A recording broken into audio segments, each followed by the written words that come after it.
Gyananjana Shalakaya Chaksurmilitan Yena Tasmai Shri Gurave Namaha Namam Vishnu Padaya Krishna Prestaya Bhutale Srimati Bhakti Vedanta Swami Tinamane Namaste Saraswati Devi Kauravani Precharine Nirvisesha Sunyavadi Paschachade Satarine Vanchakalpatarubhyascha Kripa Sindhu Bhayevacha Patitanam Pavanebhyo Vaishnavibhyo Namo Namaha Jai Shri Krishna Chaitanya Prabhu Nityananda Shri Advaita Gadadhar Shri Vasari Gaur Bhaktavinda Hare Krishna Krishna Krishna Hare Hare Hare Rama Rama Rama Hare Hare. We welcome everyone to our ongoing study of the Nectar of Instruction for the Bhakti Sastri. So,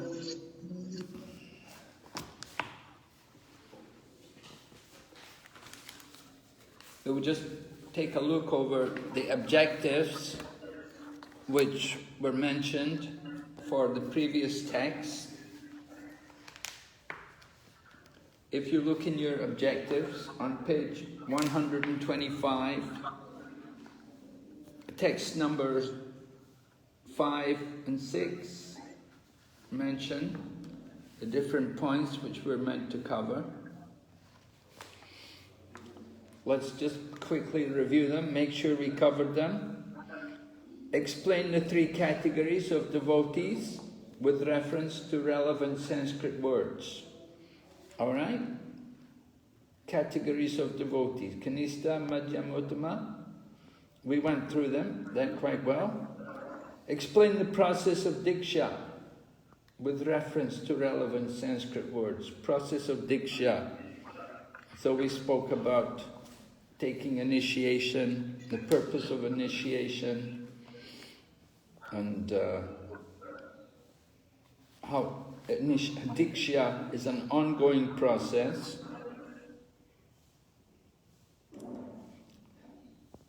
And then describe ways they can personally associate appropriately with the 3 categories of devotees.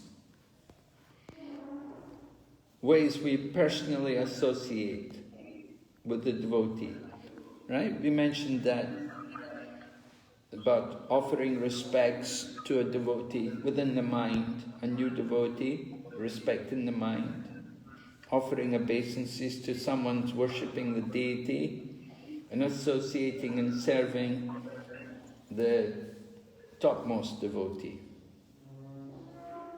Then discuss application of Srila Prabhupada's statement, a disciple should be careful to accept an Uttama Adhikari as a spiritual master.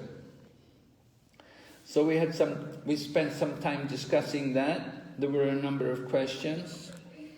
And generally in ISKCON, we see that the process is generally, we're getting initiation into ISKCON, rather than just being the property of a guru. We're a member of ISKCON. The initiation connects us into ISKCON and makes us a member in the Sampradaya. So we don't leave ISKCON under any circumstances. We want to stay within ISKCON.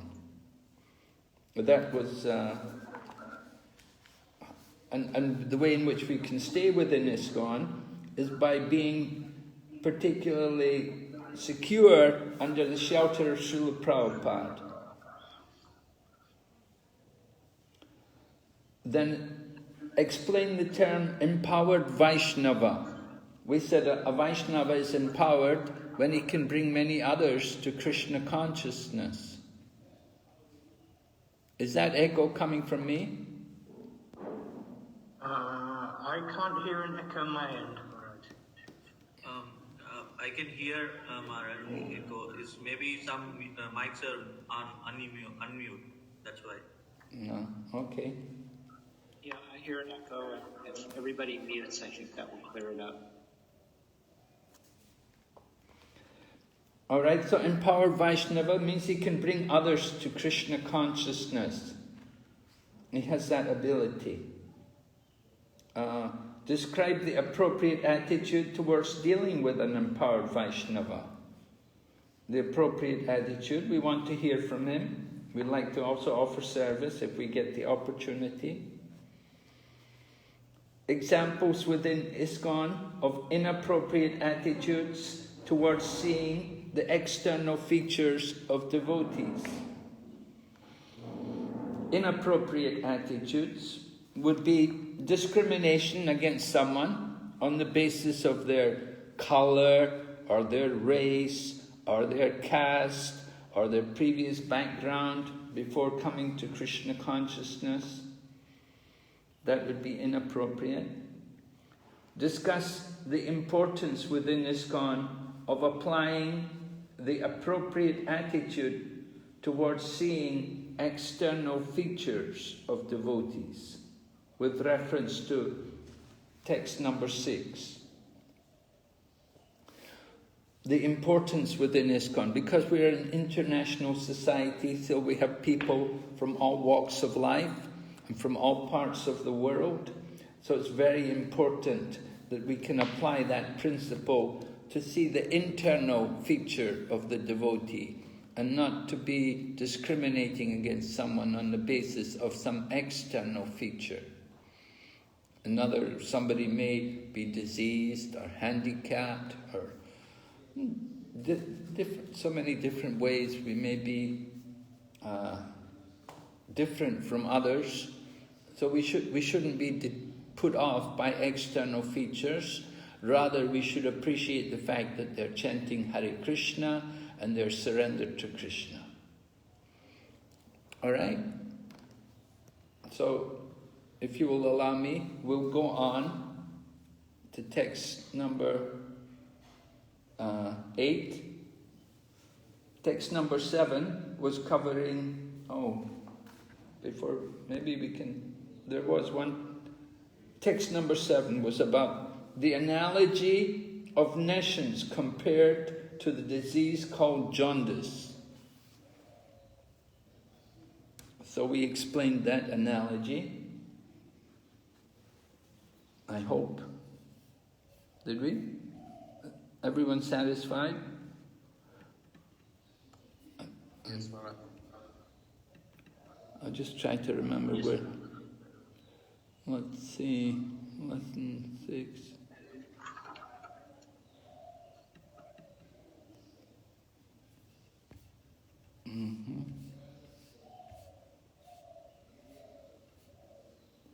We were discussing this somewhere.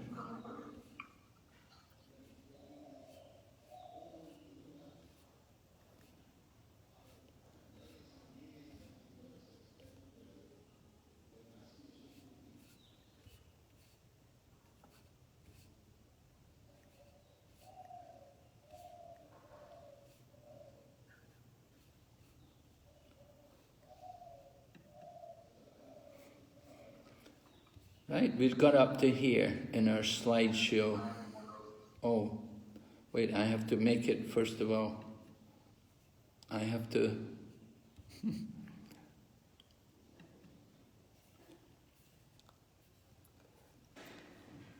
can we put this on screen sharing? You have rights to screen share, Maharaj. Really? Yes.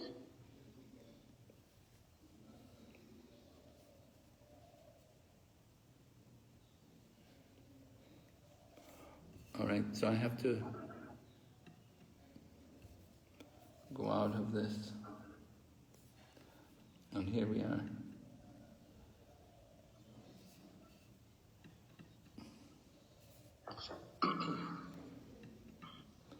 Okay, everyone can see? Yes, Maharaj. Okay, good.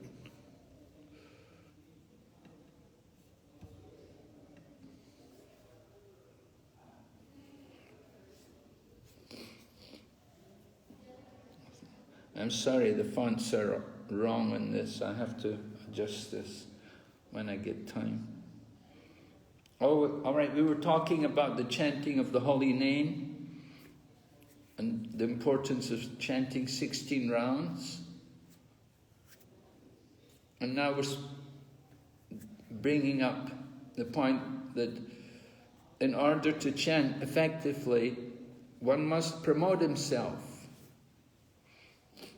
to the platform of goodness, sattva gun, by following the instruction of Rupa Goswami, and then everything concerning how to make future progress will be revealed.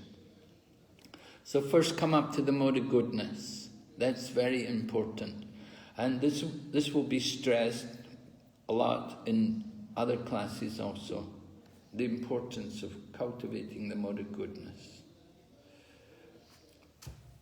Because of the problem with our chanting, the problem with our chanting is due to anarthas.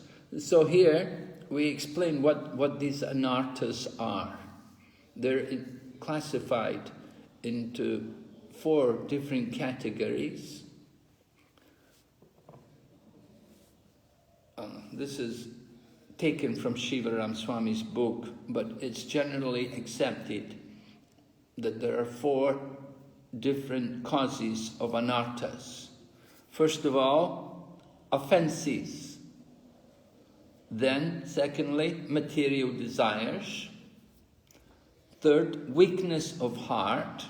Weakness of heart means, we don't take it very seriously. We're still in trying to enjoy the material world. We're still thinking there's some happiness in material life. So we're not fully surrendered. And finally, ignorance of spiritual truth. So Shivaram Swami has written, those who fail to make such efforts miss the opportunity to gain the holy name's mercy, without which no one can surmount the obstacles to Krishna consciousness. So we have to try vigorously to get free from these anarthas. Then we can taste the real nectar of the holy name.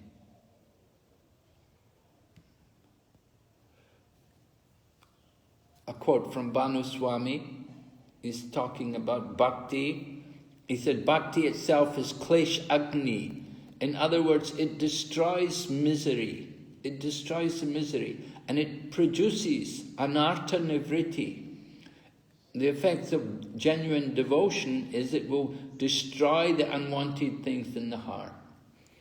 So Maharaj says, perseverance in bhakti, along with avoiding the unfavorable and following the favorable, will effectively destroy anarthas.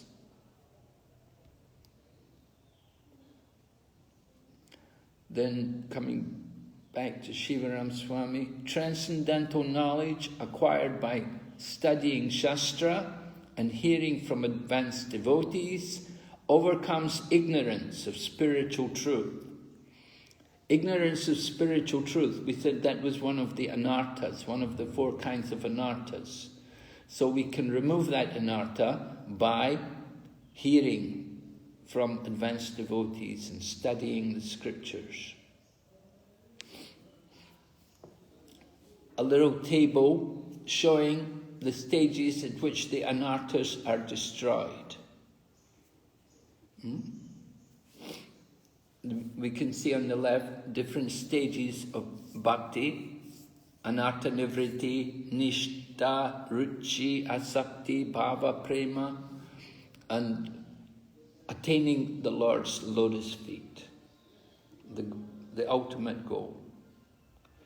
And 3 different categories. You have bhakti, then you have sin and pious, and you have namaparad. So, different stages of eradicating the anarthas. In devotion, then it's absolute when we get to the stage of ruchi. So you can see, to actually get rid of the anarthas, we're not going to get up to Nishta until we've removed all the anarthas. And it becomes complete at the stage of Nishta, and it becomes even better for one who is a devotee. Someone else is just simply doing pious or sinful activities, then it's a little different. And if one is a namaparadi, an offender of the holy name, then he has to come right up to the top, right up to the shelter of the Lord's lotus feet to get full protection from his anarthas. So you can see getting rid of anarthas it's a real challenge. We're all working on it, we're all endeavoring for that.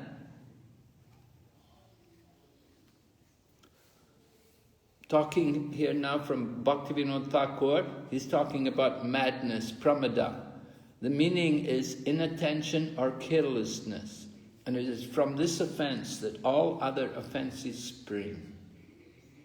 Right? If one is inattentive while chanting, then it brings all these other offenses into play. Therefore, controlling the senses, avoiding bad association, taking good association is essential for being attentive. Right? We want to concentrate, we want to be attentive. It's very important that we learn to control the senses and avoid bad association. And take good association. Then talking about inattention, we see three different ways in which we can be inattentive. First of all, apathy. First of all, maybe somebody needs to turn their mic off. Apathy means we don't take it very seriously. Inactivity, that's like just laziness and distraction. We allow ourselves to be distracted. We take interest in other things. We chant with one hand and we hold the mobile phone in the other hand. Our attention is more on the mobile phone than on the chanting of the holy name. So different kinds of inattentiveness. And one gets free from these three types of inattentiveness. One can perform devotional, until we get free, one cannot perform devotional service at all. Even if one gives up all other namaparads. If he is still inattentive, he can never have attraction for the holy name. If one has enthusiasm in the beginning of devotional service, and that enthusiasm does not become cold, then one will never become apathetic, lazy, or distracted in chanting the holy name. So here's the key. The key to overcoming this inattention is to be enthusiastic, to really try to chant the holy name with great enthusiasm, with great endeavor, intense desire, that we really want to taste the holy name. So that's a very important point. Chanting, Prabhupada said, like crying by the child for the mother, to get the mother's attention. All right, so... you've got two questions here. Okay, but we're not ready yet. We'll wait. Okay. Then an interesting quote here. Could you please control your mics? There's always this echo coming. Please keep your mics off. Everybody's mic is off, Maharaj. I don't know where they... I can see them, that everybody's mic is off. Really? Yeah. Must be my problem then. I don't know how the echoes come. What can I do? Is it maybe I've got too loud? Is it? It might be. All right? Srila Prabhupada said, practice makes perfect, even in spiritual life. So the more we practice chanting, the more we become perfect in chanting. And he said, Srila Prabhupada said, probably to encourage us, he said, it took him 30 years to be able to chant the way he was chanting when we met him. So we should be patient also, but determined and enthusiastic. Okay? So that's Giriraj Swami Prabhupada personally told him it took him 30 years to be able to chant like that. So, we have to be patient, at the same time determined. All right, we can take the questions. I've been talking about chanting. Okay, so you've got Sachinandan Vishwambar Prabhu would like to ask something, and then Soumya Mataji, and then Murli Govinda Prabhu. So Sachinandan Vishwambar Prabhu, please go ahead. Hare Krishna Maharaj, please accept my humble obeisances. Maharaj, as it was written in the quote of His Holiness Bhanu Maharaj, that by following the prescribed and abstraining from the bad habits, one can develop good taste in chanting. But my thought to that was that isn't it not that because of aparadh we are not able to chant properly, and because of aparadh we are not able to follow what is we are supposed to do? We speak bad habits sometimes because we have aparadh symptoms. So how is it simultaneously possible that we have to follow the regulative principles and we have to do the 6 prescribed things, and then our aparadh will go down? Aparadh is what is stopping us from following these things. Should it go simultaneously that we endeavor and then a little bit of aparadh will go down? How does it work?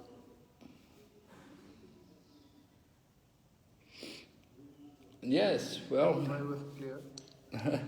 Simultaneously, as we follow, certain points, Bhanu Swami is saying, we're not able to chant with attention, but if we keep good association, it will help us to chant with attention. Right? So you're saying, if we're not chanting with attention, then we won't want to take good association. But Bhanu Swami is giving the advice, if you really want to chant with attention, then get good association, and that will help you to chant the holy name better with attention, with proper attention. If you experience, being in the temple room in the morning with many devotees, it can be very powerful to sit and chant the holy name. Everyone's chanting, nobody's talking. Generally, it's the rule. You sit and chant, or you walk around and chant. You don't talk. And so it's a powerful spiritual atmosphere to chant. But somebody else, maybe you like to chant on your own, but when you're chanting on your own, you let your mind wander, and you get involved in different things. Inattention comes. So the association is very important for us to chant properly, to avoid offenses. So he was making that point, that if we follow do the things which are favorable for devotional service, like enthusiasm and confidence and patience, if we have these qualities, we have this attitude, then it will help a lot in our chanting. So we can't say, well, I'm chanting offensively, so I cannot be enthusiastic. I don't agree. Yes, we may be committing offenses, but if we're serious that we really want to chant properly, then there are certain things we have to do in order to chant to get the full potency of the holy name. There's certain standards which we have to come up to. Certain attitudes have to be developed. And then it helps to make our chanting more effective.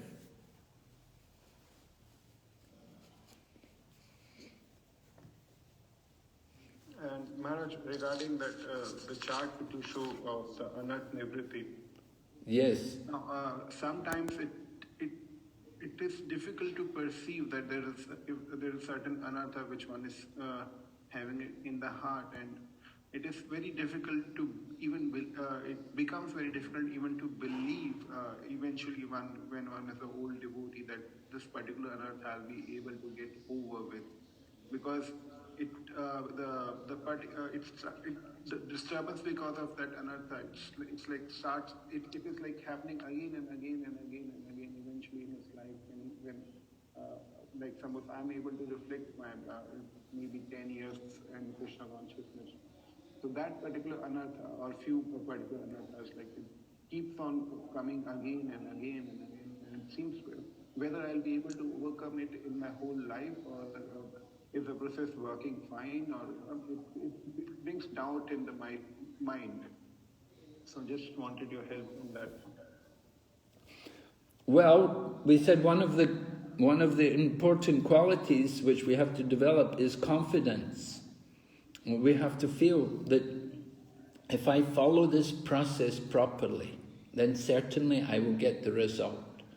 So we have some habits, we have some anarthas, and they may have been there a long time. But if we're really determined, which is another attitude, another very important quality, if we really have that determination, then certainly we'll be able to overcome it, even though it may have been there for a long time. So patience, as said here, practice makes perfect. The more we become perfect, where was it? So practice makes perfect, even in spiritual life. So we have to practice, and if we're aware of something, we have some problem, we have some anarthas which have been there a long time, still they can be easily removed if we really want to get rid of them. So often we find people don't want to get rid of them. They're attached to keeping them. They don't want to give up. They don't want to change. So this is the problem. It's not there's something wrong with the process. There's nothing wrong with the process. There's nothing wrong with the principles. It's all there. We just have to follow. But often we find somebody, they really don't want to give up their attachments. We become attached to these kind of habits, and we're not willing to give them up. So this is the problem. We have to be willing to let go, and then we can get rid of these anarthas.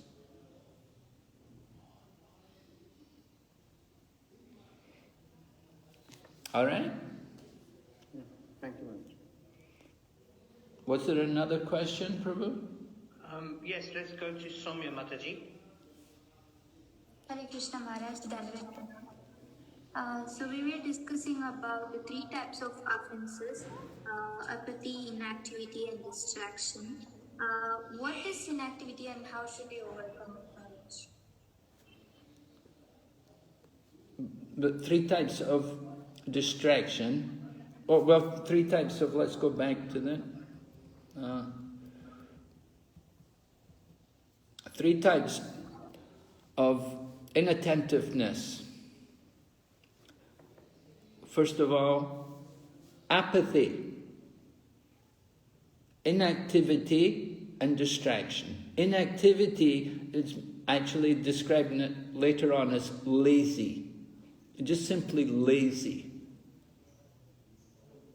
We chant, but we lay back, we don't sit properly, we don't sit up straight, and we say, I don't know why I'm falling asleep, Maybe if you sit properly, you could stay awake. So that's inactivity, type of laziness. Apathy is, you just think it's not important. It doesn't really mean much to you. You couldn't care. And distraction. You notice people, you're watching your handphone, and you're thinking, different things are going on around you. You're not really concentrating on the holy name. Bhaktivinoda Thakur recommends one way. He said, you can put a blanket over your head. You put a blanket over your, but don't fall asleep. That's the problem. Put the blanket over your head, and that can stop you from getting distracted. But it may have other effects. May have some other. Is that all right, Mataji? Yes, Maharaj. Okay. Then you have Murli Govinda Prabhu. Hare Krishna Maharaj, please accept my humble obeisances. Maharaj, we hear about Srila Gaur Kishore Das Babaji, and Bhaktivinoda Thakur insisted his son, at that time Vimla Prasad, that is Bhakti Sastri Thakur, to take initiation from Srila Gaur Kishore Das Babaji only. But up to that time, Gaur Kishore Das Babaji had never initiated any disciples also. But Bhaktivinoda Thakur also insisted his son to take initiation from him, and even Bhakti Siddhanta also, he prayed Bhaktivinoda like Gaur Kishore Das Babaji like anything. Then Gaur Kishore Das Babaji was saying, I am not very educated, you are very top level educated person, you know everything, so I cannot give you initiation, you cannot become my disciple. Then Bhakti Siddhanta said that what is the use of this life? So I will commit suicide and all. How do we understand the Maharaj, this concept? Bhakti Siddhanta deciding to take initiation from Gaur Kishore Das Babaji, and even Bhaktivinoda Thakur also insisted his son to take initiation from him. How do we understand? Well, we understand that Gaur Kishore Das Babaji was a very advanced devotee, and Bhaktivinoda Thakur recognized him as being genuinely renounced and being also a very strong devotee. Gaur Kishore Das Babaji used to come there to Bhaktivinoda Thakur, and he would hear Srimad Bhagavatam. Bhaktivinoda Thakur would lecture, and Gaur Kishore Das Babaji would be there. Sometimes they would discuss Krishna's pastimes, Krishna's qualities. So Bhaktivinoda Thakur recognized the internal qualities of Gaur Kishore Das Babaji, and Bhaktivinoda Thakur wanted his son to take initiation. He knew that the initiation cannot come from the father, it has to come from somebody else. So he considered Gaur Kishore Das Babaji to be the suitably qualified person.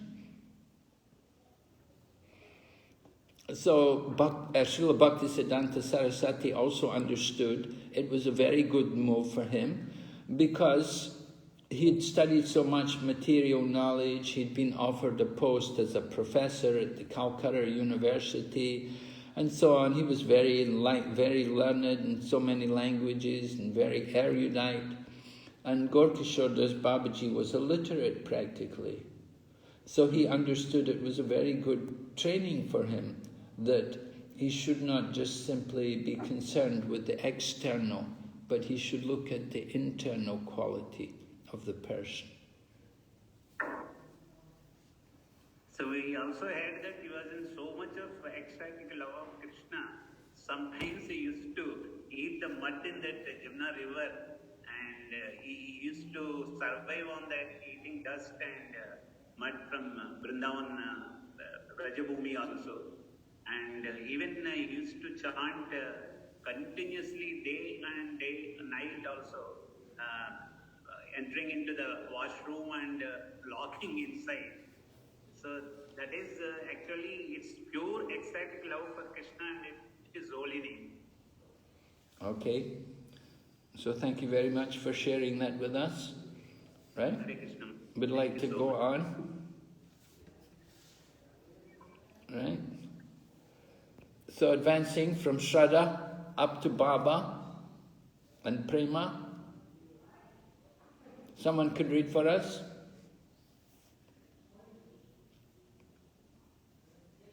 I can read, Maharaj. Please.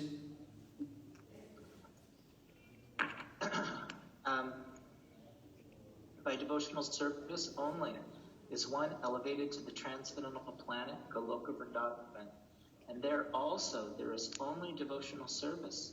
For the activities of devotional service both in this world and in the spiritual world are one and the same.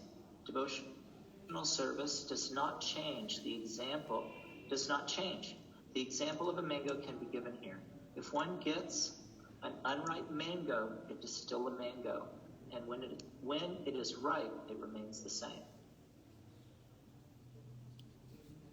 But it has become more. Okay. So was there a last line? I didn't see. But it becomes more. That's all.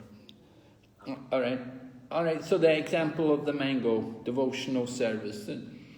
Our mango, you could say we're like a mango. We're not ripe, but as we go on, come to the stage of bhava, that is the ripened stage. All right. The seed is there. The fruit is developed. Just the fruit is not ripened. So devotional service does not change. We serve Krishna here, we go on and serve Krishna there. All right, we'll go ahead. We want to go on to text number 8. Let me put this in. And then I'll open the other one. Let's see, text number. All right, text number 8. Here's the text. Let's read the text first, because there are some points which we need to look at. Okay, would someone like to chant text number 8, Sanskrit? Chidanandani Mai, Prabhu. Yes. You're on mute, Chidanandani Mai, Prabhu. That's it. Yes, Prabhu. Am I audible now? Yes, you're audible now. Sannamarupa Charitadi Sukirtananu Smrityo Kramena Rasana Manasi Niyojya Ishtan Rajetat Anuragi Janana Jananugami Kalam Nair Akhilam Idhi Padesha Saram. Yes, you can read the translation, Prabhu. The essence of all advice is that one should utilize one's full time, 24 hours of the day, in nicely chanting and remembering the Lord's divine name, transcendental form, qualities, and eternal pastimes, thereby gradually engaging one's tongue and mind. In this way, one should reside in Vraja, Goloka Vrindavana Dhamma, and serve Krishna under the guidance of devotees. One should follow in the footsteps of the Lord's beloved devotees, who are deeply attached to his devotional service. All right. That's it. That's the end. Haribo. To train the mind to become his Haribo. The Krishna consciousness movement is especially meant for Chidanandani Mai, can you stop? engaged in Krishna's business. I don't know. I muted him. Am I muted? I don't know. I couldn't. Huh? You were meant to stop there. Thank you. All right. Yeah, we just wanted the text. I want to hear the text, right? Sorry, I was short. So, so the important word there comes at the end of the Sanskrit, the Upadesha Saram. Upadesha Saram, the essence of all advice or instruction. Right? What is that essence of all advice or instruction? This is one of the questions actually for the closed book there. The essence of all advice is one should utilize one's full time in nicely chanting and remembering the Lord's name and transcendental form, qualities, pastime, etc. All right, so this verse is about this subject matter, how we can become more absorbed in remembering Krishna. And Rupa Goswami is going to go into describe here about going to Braja, in the mood of Braja, as it said here. In this way, you should reside in Braja, Goloka Vrindavan Dham. Right? Not that you have to go there to Gokul Vrindavan, but Goloka Dham, and serve Krishna under the guidance of devotees. And so Rupa Goswami is introducing us to the practice of Raganuga Bhakti in these later verses. Beginning 8, 9, 10 and 11 is mainly focusing on the Raga Bhakti, Raganuga Bhakti. And you will come also you'll study also Raganuga Bhakti when you study Nectar of Devotion, because there's a section there's a couple of chapters dealing with Raganuga Bhakti. So we need to know it, we need to be familiar with it. It's the advanced stage of devotion, right? Nectar of Devotion explains devotional service in 3 categories: Sadhana Bhakti, Bhava Bhakti and Prema Bhakti. And it's explained how Sadhana Bhakti is in 2 parts. First of all is according to the rules and regulations. That's called Vaidhi Bhakti. And then spontaneous devotion is called Raga Bhakti. Spontaneous attachment for Krishna. Prabhupada gives the example, like in the beginning, to get to Mangal Arti, you need an alarm clock to wake us up. Maybe even an alarm clock's not enough. Somebody has to shake us and tell us Mangal Arti, Prabhu. But after some time, after you've been a devotee some time, you become more regulated and you wake up naturally. You wake up even before time, earlier than you usually wake up, because you're so eager to go to Mangal Arti. So it becomes spontaneous. So the same way the practice of devotion to Lord Krishna becomes spontaneous, Raga Bhakti. Nobody has to tell us to chant. We're always chanting. We're constantly thinking about Krishna and chanting the holy name and singing songs about Krishna. So this is Raga Bhakti, where the mood of devotion is more spontaneous. Right? So Prabhupada talks, first of all, about the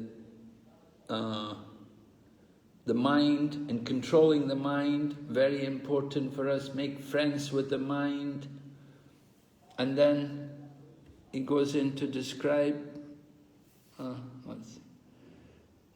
at the time of death, whatever we're thinking, we'll take that body. So we want to train our mind so that we can come to the spiritual world, Goloka Vrindavan. So we should be able to think of Krishna. So we have to practice thinking of Krishna now. And then Prabhupada also talks about the tongue, training the tongue to only speak about Krishna and to only taste Krishna prasadam. And then Prabhupada speaks about Rupa Goswami's advice. And Rupa Goswami said, one should live in Vrindavan or any part of Brajabhumi. Brajabhumi, or the land of Vrindavan, is supposed to be 84 kroshas in area. 1 krosha is 2 square miles. When one makes Vrindavan his residence, he should take shelter of an advanced devotee there. In this way, one should always think of Krishna and his pastimes. And then Prabhupada quotes more from Srila Rupa Goswami, from his Bhakti Rasamrita Sindhu. A devotee should always reside in the transcendental realm of Braja and always engage in Krishna Smaran Janmachasya Preshtam, the remembrance of Sri Krishna and his beloved associates. By following in the footsteps of such associates and by entering under their eternal guidance, one can acquire an intense desire to serve the Supreme Personality of Godhead. Then Prabhupada quotes more about Rupa Goswami, gives more advice. He says, in the transcendental realm of Braja, one should serve the Supreme Lord Sri Krishna with a feeling similar to that of his associates, and one should place himself under the direct guidance of a particular associate of Krishna and should follow in his footsteps. This method is applicable both in the stage of sadhana, spiritual practices executed, while in the stage of bondage. You know, we're sadhakas, we're doing sadhana, we're not yet perfect, and in the stage of sadhya, God realization, when one is a siddha purush, or a spiritually perfect soul. So we can understand, just like Rupa Goswami himself, he would do sadhana. Externally, he would chant the holy name, and he would do the activities of sadhana, worship the deity, and offer obeisances, and all of these things. But he would also have his internal practice. In the stage of sadhya, he is Rupa Manjari. And as Rupa Manjari, then he is associating with Lord Krishna and the gopis, and there's many different activities going on. So that's the Siddha Purush, spiritually perfect soul. You see two stages. There's the sadhana and the siddha. So at both stages, one should be Krishna conscious. One should serve Krishna. One should be under the guidance of an associate of Krishna, follow in the footsteps. Then Prabhupada quotes Bhaktisiddhanta Saraswati Thakur's from his commentary on Upadeshamrita, and we'll hear how it's described how we should practice remembering Krishna and concentrating the mind more in hearing about Krishna, so that we can come to the stage of perfecting our Krishna consciousness. I'll just read it through. One who has not yet developed interest in Krishna consciousness should give up all material motives and train his mind by following the progressive regulative principles, namely chanting and remembering Krishna and his name, form, quality, pastimes, and so forth. In this way, after developing a taste, so note this, in the beginning he's a neophyte, he doesn't have much interest, he's not yet developed interest in Krishna consciousness, but after developing a taste for such things, then one should try to live in Vrindavan and pass his time constantly remembering Krishna's name, fame, pastime and qualities under the direction and protection of an expert devotee. This is the sum and substance of all instruction regarding the cultivation of devotional service. In the neophyte stage, one should always engage in hearing Krishna Katha. This is called Shravana Das, the stage of hearing. By constantly hearing the transcendental holy name of Krishna and hearing of his transcendental form, quality and pastimes, one can attain to the stage of acceptance called Varanadasha. And when one attains this stage, he becomes attached to the hearing of Krishna Katha. When one is able to chant in ecstasy, he attains the stage of Smaranavasta, the stage of remembering. Recollection, absorption, meditation, constant remembrance and trance are 5 items of progressive Krishna Smarana. At first, remembrance of Krishna may be interrupted at intervals, but later remembrance proceeds uninterrupted.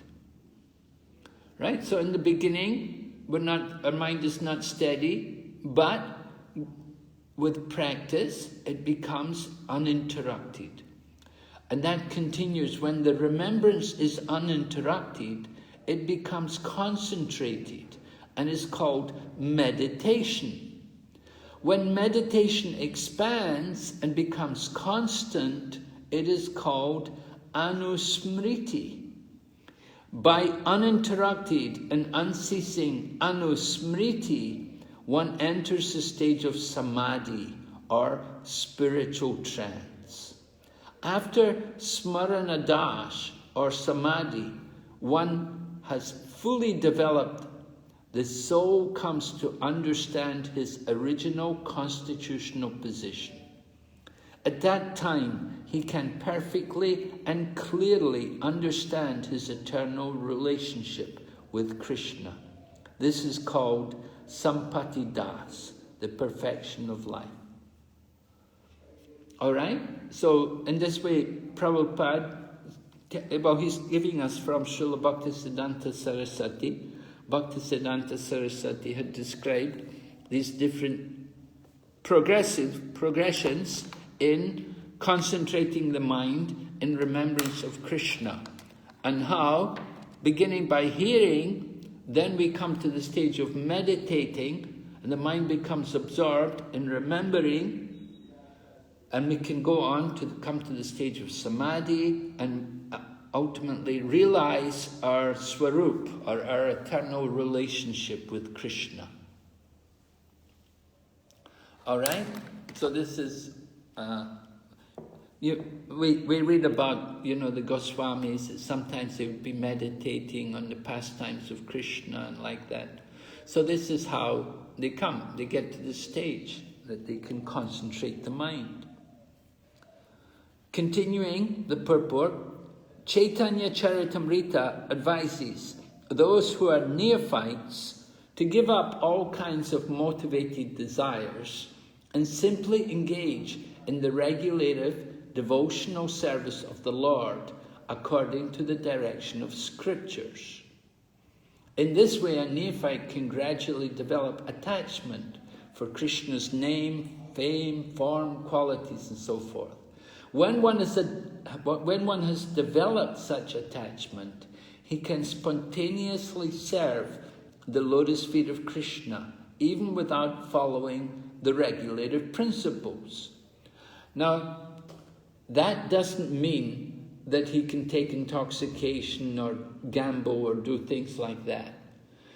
It means without following the regulative principles of bhakti yoga, like taking bath 3 times a day and offering obeisances to the forefathers and these kind of things. Right? So when one is spontaneously serving the lotus feet of Krishna, he's not obliged to follow the regulative principles of bhakti. This stage is called raga bhakti, or devotional service in spontaneous love.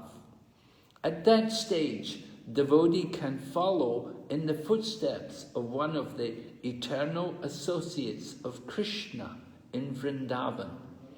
This is called Raganuga Bhakti. Raganuga Bhakti, or spontaneous devotional service, can be executed. And then Prabhupada is going to describe the different rasas.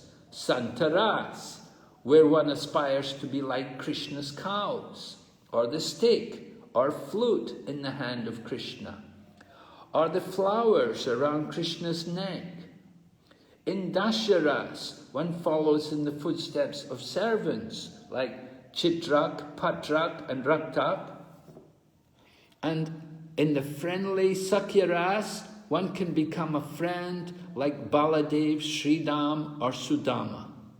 In Vatsalyaras, characterized by paternal affection, one can become like Nanda Maharaj, Mother Yashoda, and in Madhuryaras, characterized by conjugal love, one can become like Srimati Radharani or her lady friends, such as Lalita, her serving maids like Rupa and Rati.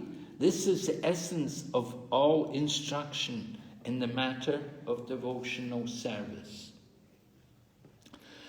please note the particular names of the different devotee personalities mentioned by Srila Prabhupada in the different rasas, that they're all connected with Vrindavan.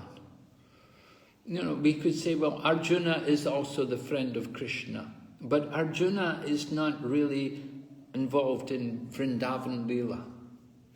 Hanuman is also a servant, but Hanuman is also not in Braja Leela. You see, so the names which are given by Srila Prabhupada are all in connection with Braja, with Vrindavan, because it's in Vrindavan where Krishna is performing these pastimes. And one is encouraged to develop this raga bhakti, which Prabhupada describes as spontaneous love, devotional service in spontaneous love.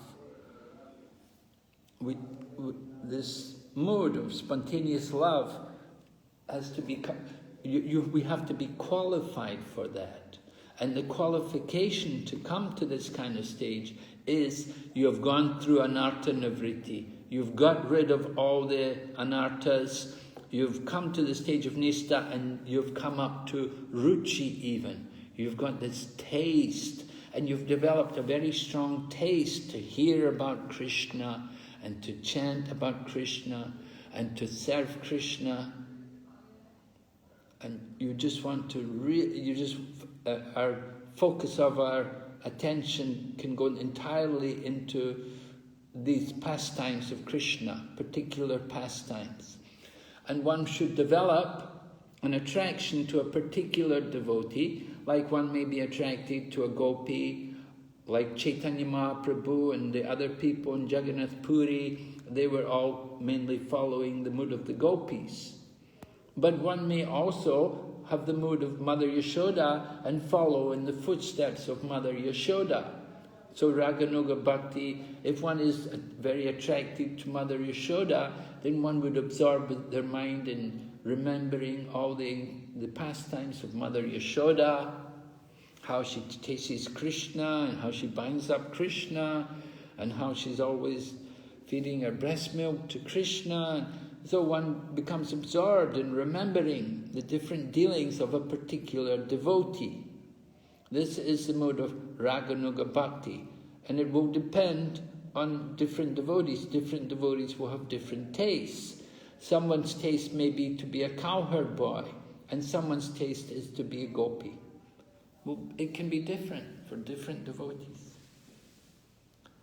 All right, so this is the essence of all advice.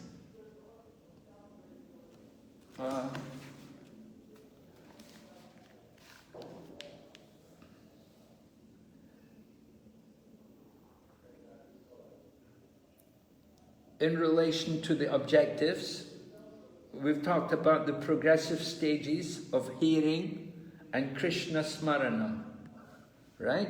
Bhaktisiddhanta Saraswati have described these different stages of hearing and remembering Krishna.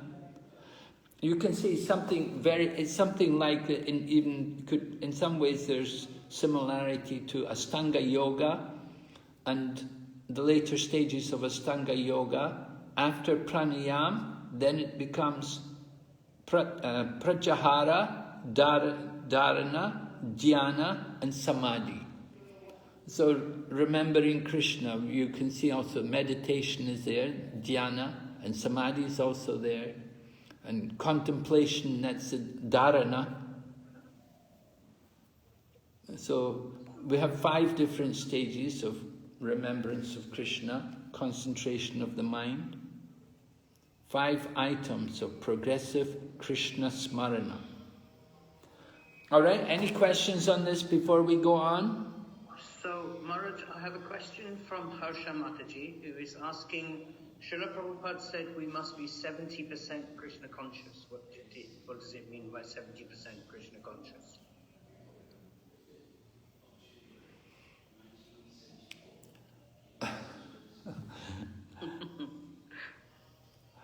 Well, it means you're not pure, right? It means you still have some attachments, but you're 70% there.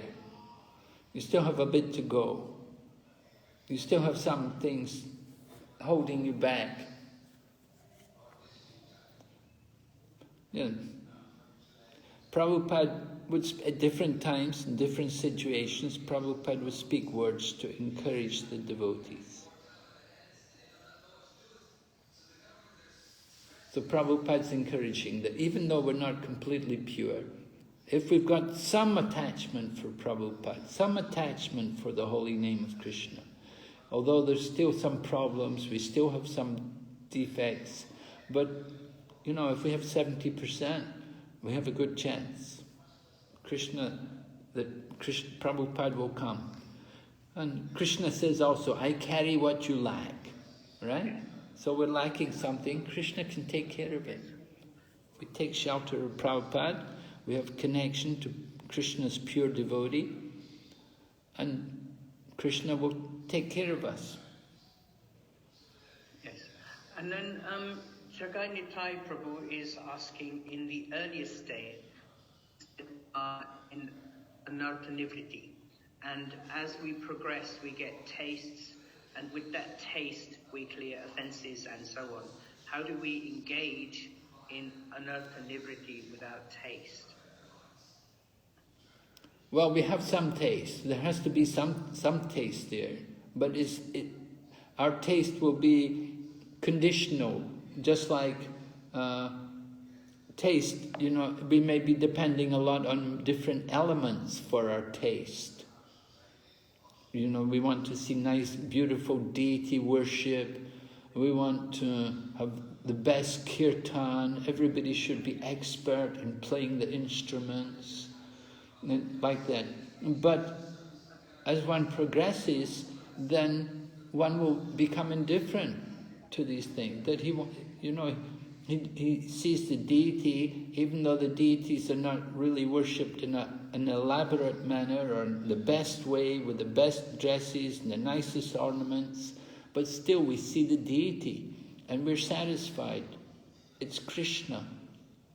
And the same way the chanting of the holy name, even though so many people can't play the instruments right and the singing's no good, but still they're chanting the holy name and we're impressed. Oh, this kirtan, so nice. So that's taste, a taste which is beyond conditioning, but beyond identifying with the material elements, a spiritual taste.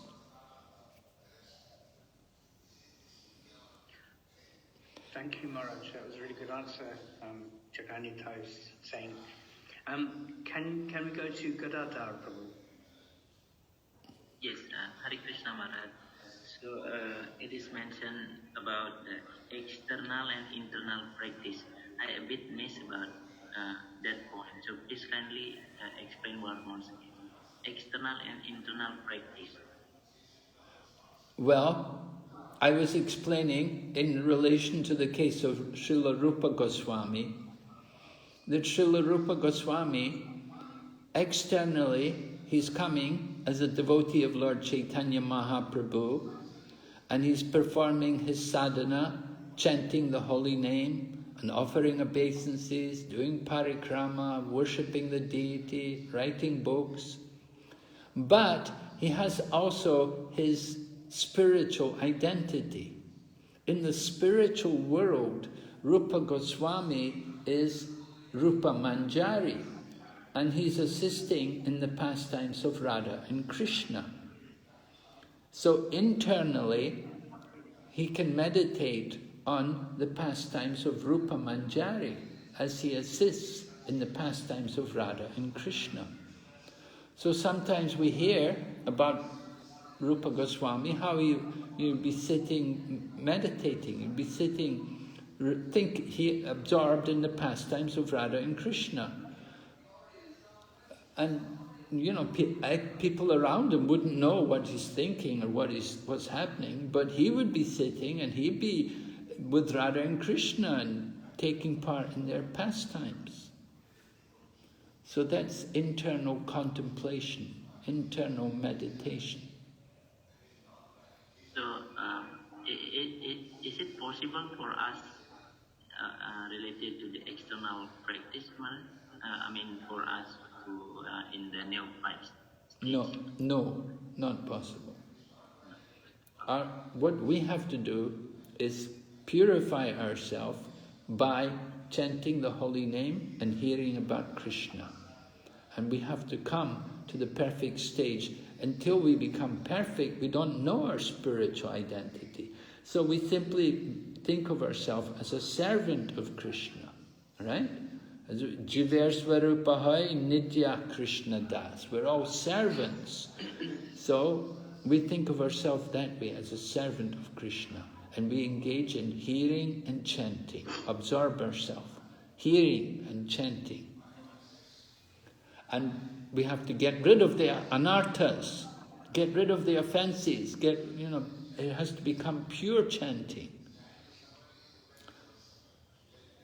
And then, as we go on with pure chanting and pure hearing, then we will come to understand more about our position in relation to Krishna. Yes, thank you. Thank you very much. Thank you. Can we take two more, Maharaj? Yes. Okay. Then Hareshwari Madhuri Mataji. Hare Krishna Maharaj. Maharaj, I have one doubt. Is this Raga Bhakti and Raga Nuga Bhakti are the same, or is there a difference? Raga Bhakti and Raga Nuga Bhakti? Well, yeah, somebody asked me that yesterday also, when we were discussing this with the other class. Looking at it here in the text, now Prabhupada mentions here, first of all, he said, this stage is called Raga Bhakti, right? This stage, what stage is it? Where one can spontaneously serve the lotus feet of Krishna. He has developed such an attachment that he can spontaneously serve the lotus feet of Krishna even without following the regulative principles. This is called Raga Bhakti, or devotional service in spontaneous love. And then later on, Prabhupada says, at this stage, the devotee can follow in the footsteps of one of the eternal associates of Krishna in Vrindavan. This is called Raganuga Bhakti. So Raganuga Bhakti is following in the footsteps of one of the devotees of Vrindavan. Right? Raga Bhakti is talking about having that spontaneous attraction to Krishna, but when you actually start to follow in the footsteps of a particular devotee, then you could say this is Raganuga Bhakti. I don't really see any difference between the two, to tell you the truth.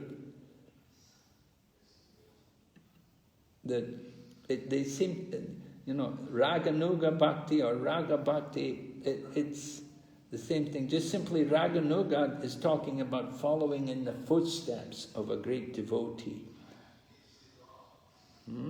The eternal associates of Krishna, following in the foot, and they must all be associates of Krishna in Vrindavan, not any other place. We're talking, Raganuga Bhakti is only done in Vrindavan, it's Samudra in Vrindavan, and the devotees and Krishna's associates in Vrindavan.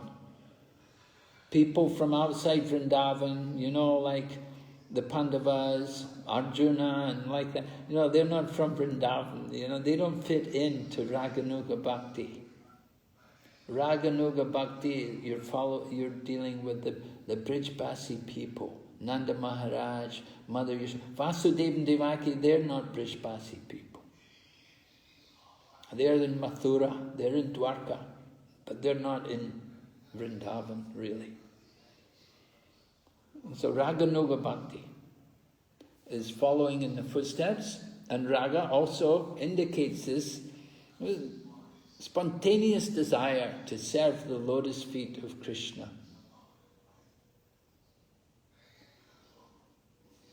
Okay, Maharaj. Thank you. Okay.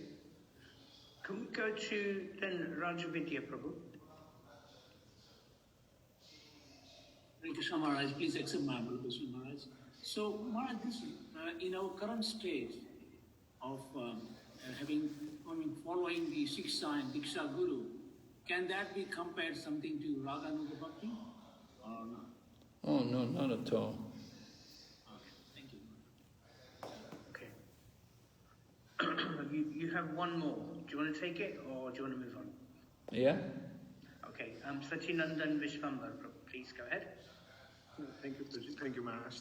I wanted to understand what does it mean by following the Raga Bhakta, or following the pure devotees of Krishna. What does it mean if one is like having attraction to Yashoda Mai? So what does it mean to following them, or one is having attraction to Dasara Salkat, maybe the flute or maybe the flowers? What does it mean to follow them? It means to hear about them and to hear about their activities and constantly remember about how they perform different things, different incidents which took place in their pastimes with Krishna. Okay. And just one more thing, as it is advised by Srila Rupa Goswami that in this way one should live in Vrindavan. So what does it mean one should, is it referring to Dhamvas, or it is like, it's a matter of consciousness about living in Vrindavan? Well, if one is actually able to go and live in Vrindavan, very good. Otherwise, at least within the mind, try to live in Vrindavan. Okay. Thank you. If you can, if possible, then it's very good to go there to Vrindavan and stay there. Certainly the atmosphere is very powerful and spiritual. And Prabhupada does write about it. He recommends that, he said, even if we're, he said in our early life we can travel and preach everywhere, and then in old age we can go to Vrindavan, sit down and read the books of the Goswamis.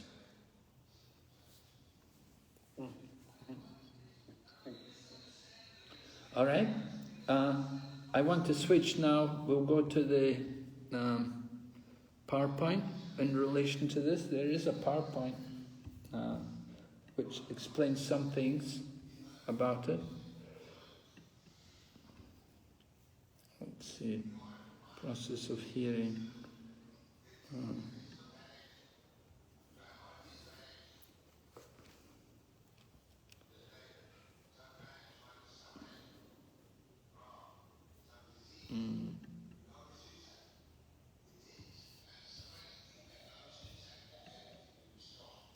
We'll start from here. Would someone like to read, please? Krishna Maharaj, Dandapranam. Wait, can you hold on a minute, Murli Govinda Prabhu? Can we go to somebody who hasn't read? Perhaps Damodar Dina Pavana Prabhu. Damodar Dina Pavana Prabhu, please go ahead. Thank you. Despite this disease, if one with great care and attention takes to Krishna consciousness, chanting the holy name and hearing Krishna's transcendental content, We've lost you. Are you seeing my slide okay? Yes, Maharaj, I can. We can't hear you, Prabhu. Okay, let's try somebody else then. Let's go to Apurva Nila Chareshwari Mataji. Can you read this? Despite this disease, if one with great care and attention takes to Krishna consciousness, chanting the holy name and hearing Krishna's transcendental pastimes, his ignorance will be destroyed and his tongue enabled to taste the sweetness of the transcendental nature of Krishna and his paraphernalia. Should I read the next? Continue. Yeah.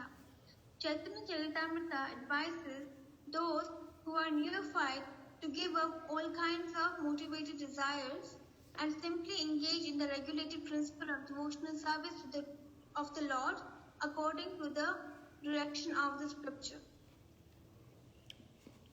All right, so this order of the Guru, what we need to do. We're neophytes. We have to give up all motivated desires. That's the hard part, right? We have a lot of motivated desires. But if we engage in devotional service, that will purify the heart, and gradually we'll lose our attraction for the material things. The fonts are off. Anyway, maybe you can just read the English. Twice born sages, by serving those devotees, are completely freed from all vice, great judgment. By such service, one gains the message of Vasudeva. Alright, so if we're lacking in taste for hearing, then it's very good for us to do more service for the devotees. Serving the pure devotees is very powerful and opens the doors to liberation.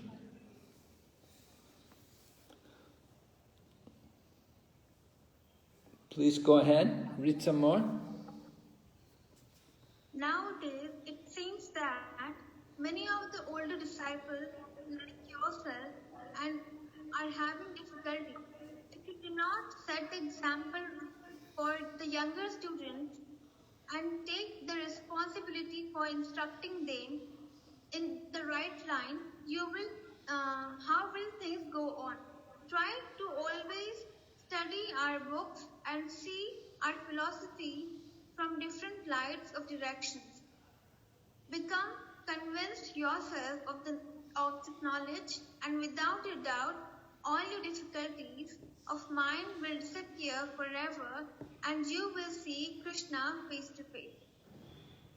Okay, that's a letter Srila Prabhupada wrote, 1972. Can we have someone else read? Chandravamshi Prabhu. Hare Krishna Maharaj, can you hear me? Yes. So I want you leaders especially to become very much absorbed in the philosophy of Gita, Bhagavatam, and become yourselves completely convinced and free from all doubt. On this platform, you shall be able to carry on the work satisfactorily, but if there is a lack of knowledge or there is a forgetfulness, everything will be spoiled in time. So, especially you must encourage the students to read our book throughout the day as much as possible and give them all good advice how to understand the books and inspire them to study the things from every point of view. In this way, by constantly engaging our tongues in the service of the Lord, either by discussing his philosophy or by chanting Hare Krishna. The truth is that Krishna himself will reveal himself to us, and we shall understand how to do everything properly. Thank you very much. Another letter to Hansadura Prabhu. So Prabhupada's encouraging the devotees, read the books, study the books, and in this way Krishna will reveal himself to us. And then a letter to Ganga Devi, Mataji. Prabhupada said, chant without fail 16 rounds of Hare Krishna mantra daily. Read Srimad Bhagavatam at least 1 hour daily. And in this way, without any doubt, you will very soon become very happy and your life will be sublime. This is a nice verse from Lord Kapila's teachings in the 3rd canto Srimad Bhagavatam about the importance of hearing. Satam prasanga mama virya samvido bhavanti ritkarana rasayana kata tajjoshanada shapavarga vartmani shradaratir bhaktir anukramishati. In the association of pure devotees, discussion, pastimes and activities of Krishna is very pleasing and satisfying to the ear and the heart. By cultivating such knowledge, one can gradually become advanced on the path of liberation, and thereafter is freed and his attraction becomes fixed. Then real devotion and devotional service begin. Right? Shraddharati bhakti anukramishyati. So it comes from, by good sadhana, we will come to bhava and prema. They will follow naturally. This is how? Simply by hearing about Krishna in the association of devotees. That's Lord Kapila's instruction to his mother. Someone like to read this? Rajavidya Prabhu? Yes, thank you, Maharaj. Non-devotees cannot appreciate Krishna consciousness by reading the Srimad Bhagavatam or any other Vedic literature wherein the activities of the Lord are described. They think that these activities are fictional, manufactured stories, because spiritual life is not explained to them in the proper mood. To understand the personal activities of the Lord, one has to seek the association of devotees. And by such association, when one contemplates and tries to understand the transcendental activities of the Lord, the path of liberation is opened and he is freed. One who has firm faith in Supreme Personality of Godhead becomes fixed, and his attraction for association with the Lord and the devotee increases. All right. Srimad Bhagavatam, Canto 3, verse 25. Right, that's from the purport of the verse we just read. Satam Prasanga Mamavir. So Prabhupada is emphasizing the importance associating with devotees and hearing, and in this way purifying our heart. Don't associate with non-devotees. Yes? Somebody else like to read? Acharya Nanda Prabhu, go ahead. Yes, Hare Krishna. Hare Krishna. My voice audible? Yes. Yes. Simple hearing is not all. One must realize the text with proper attention. The word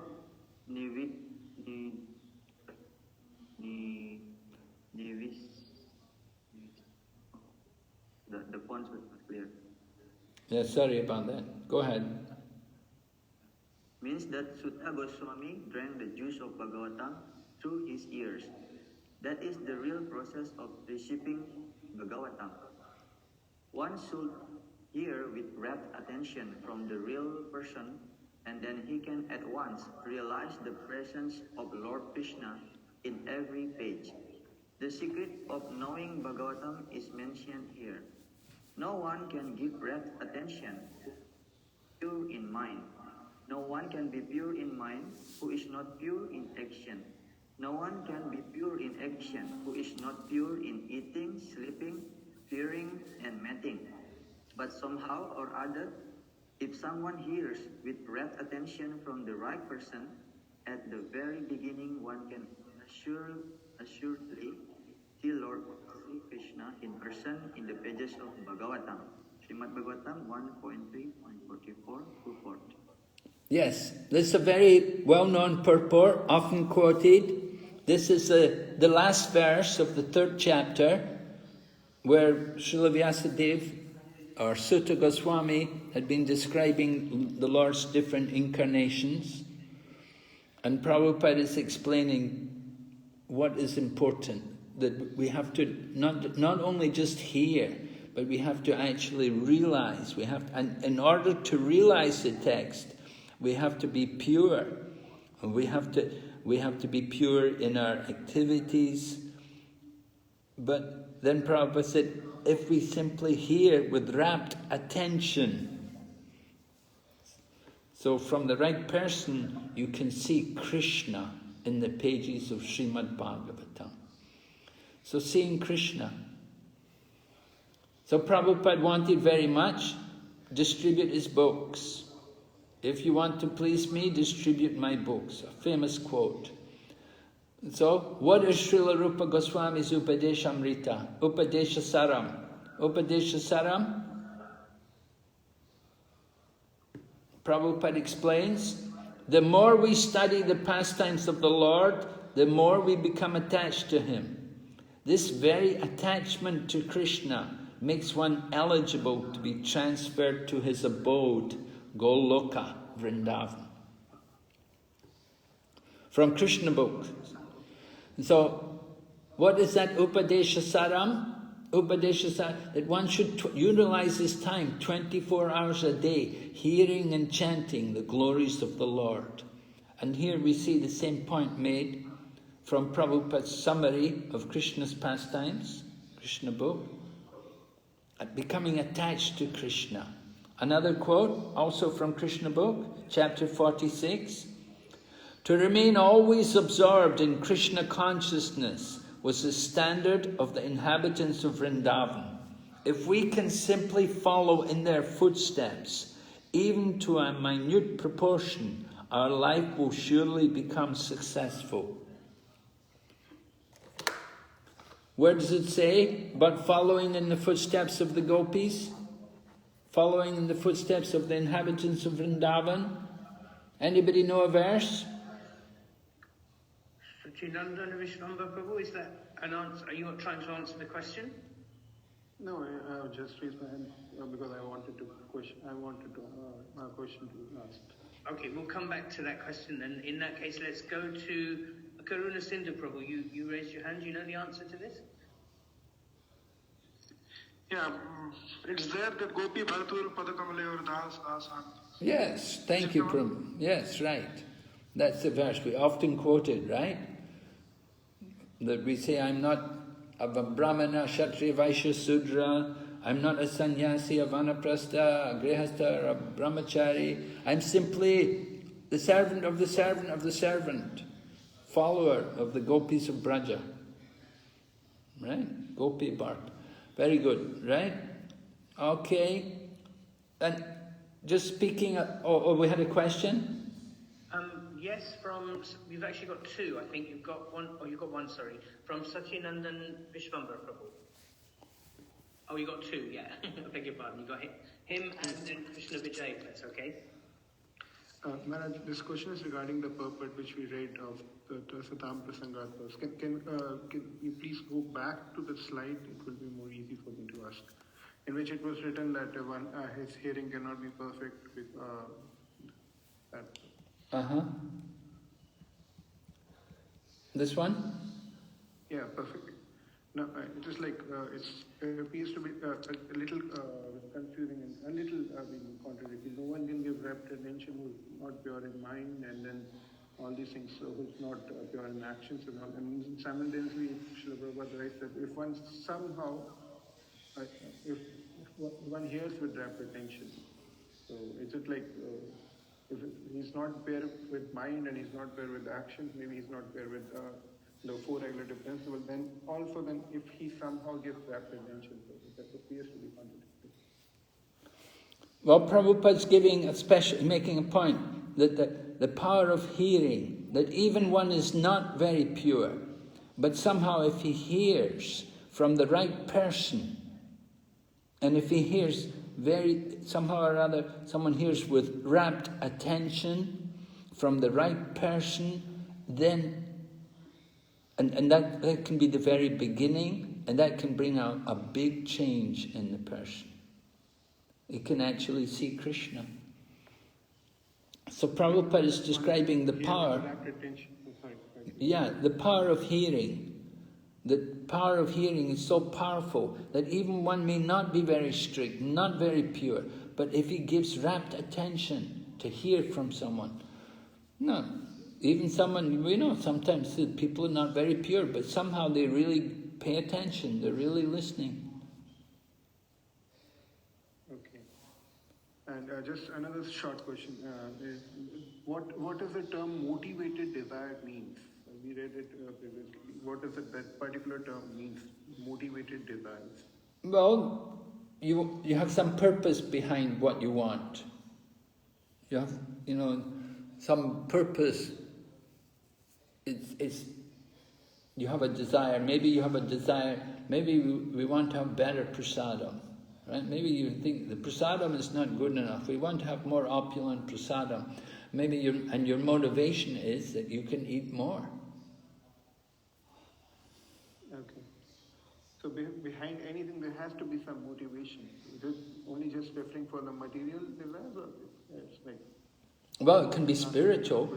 We can have spiritual desires. That's good. That's very nice if you have spiritual desires. Okay, thank you. Okay, well, go ahead.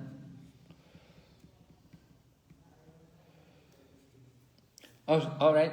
Now Shivaram is describing here about this Braja Bhakti process. Because some people may say, you know, this is not very good, this is not what Prabhupada wanted. Prabhupada didn't speak about it. But here, Shivaram Swami has written, he said that to be Krishna conscious then means to qualify oneself for spontaneous devotion in one of the four mellows of Braja Bhakti, as exemplified by Krishna's eternal companions. Because this understanding is confidential, Srila Prabhupada rarely spoke of it in public and wrote about it only sparingly in his books. Yet, because it is the essence of Krishna consciousness, His Divine Grace did talk about it, did write about it, and did expect thoughtful devotees to understand and carefully pursue it.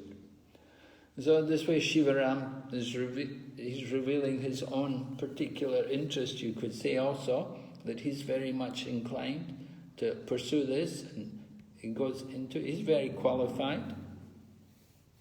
So what should be the mentality to move on from the rules and regulations to the spontaneous practice? He should be at the stage of nishtha. After gradually purifying the heart of unwanted things, devotees achieve a steadiness visible not only in their physical conduct, but also in their words and mental activities. Right? That they've come to this stage, the nishtha. Although not yet fully free of impurities, these devotees, master of their mind and senses, are no longer hostage to residual desires or bad habits. They're not yet fully free of it. Still subtle impurities may be there, right? But they are in control of their mind and senses, and they're not controlled, they're not tied up by material desires or bad habits. That's nishtha. And then shravanam. They diligently study Srimad Bhagavatam and respectfully hear of the many incarnations, but they are especially intrigued by Krishna's Vrindavan pastimes, and thus repeatedly hear Srila Prabhupada extol the unparalleled loving service of the Brajavasis. Most devotees, hearing in this way, acknowledge the wonder and uniqueness of Krishna's pastimes in Braja, but are not yet moved to do more than hear about or discuss them. But a few devotees react differently. Heartfelt desire moves them when they hear Krishna's pastimes. They think, I would like to love and serve Krishna like the Brajbasis. Right? This is what it means to follow in the footsteps. They would like to develop that love and the mood of service as that particular devotee had. So, in order to do that, you have to get Guru Shiksha. A devotee has to reveal their minds to their Guru, continue their services, but the mood has changed. They feel a desire to achieve the perfection of Brajbasis, and description of the Brajbasi service to Krishna dominate their hearts and minds. When the Guru is satisfied, particular disciples have qualification, he gives them suitable instructions. Even though Braja Bhakti is spontaneous, no one should enter its practice whimsically. One should always do so under the spiritual master's expert guidance. All right? Very important that we have to do it. We have to be guided by the spiritual master. That's essential. What is the symptom of genuine greed? That someone has a genuine greed to get this Braja Bhakti. So, it is described here, there should be complete distaste for anything not related to Krishna. Sincere devotees, anxious to hear constantly about Krishna, quickly become indifferent to the allurements of sense gratification and liberation, because the bliss of remembering Krishna and his associates is so powerful that it subdues all non-devotional attachments. Right? Okay, then from Prabhupada's Nectar of Devotion, somebody like to read for us?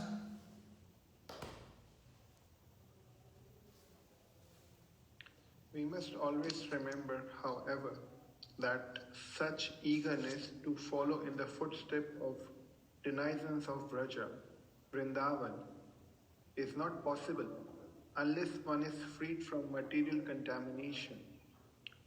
When one is actually spontaneously attracted to the loving principles of gopis, there will be found no trace of any mundane contamination in his character. Therefore, in the beginning, everyone should strictly follow the regulative principles of devotional service according to the injunctions of scriptures and the spiritual master. Only after the stage of liberation from material contamination can one actually aspire to follow in the footsteps of devotees in Vrindavan. Nectar of Devotion, page 270. Is this all clear to everyone? Oh, I'm muted now. I'm muted? Maharaj, you're muted. Yeah, how do I unmute myself? Oh, God. Maharaj, you're muted. We can't hear you. I know. How to unmute?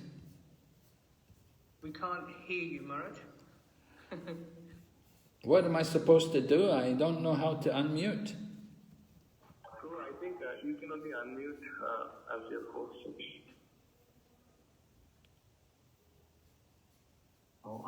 He can unmute himself. He's the co-host.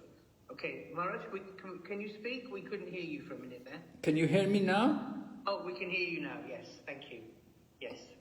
Somebody unmuted me. I tried to unmute you, but you are co-host, so you're allowed to unmute and mute yourself. I don't know how I'm supposed to unmute. What am I supposed to press? There's at the bottom of your screen, you'll see participants, and to the left of that you'll see security, then video, then mute. If you click on that button, you can mute and unmute yourself. But at the bottom of the screen, I don't see anything. There's nothing on the bottom of my screen. Or at the top of your screen, is there a little... Okay, now participants, okay. Yeah, and then you should see to the left of that somewhere, possibly, or maybe to the right of it, a video and mute button. You should be able to use those. Okay, thank you. All right. Okay, so talking about greed. Giriraj Swami, someone like to read? Maybe go to Radhika Kishori Mataji. If greed is there and we hear of the conjugal pastimes of the Lord, then it will be beneficial. Otherwise, we will degrade into the lusty thoughts. Srila Prabhupada would say, in this regard, instead of purified, we will be putrefied. Yes, putrefied. Giriraj Swami. Instead of purified, we will be putrefied. Putrefied means contaminant. We will become disgusting, something unpleasant. Putrefied.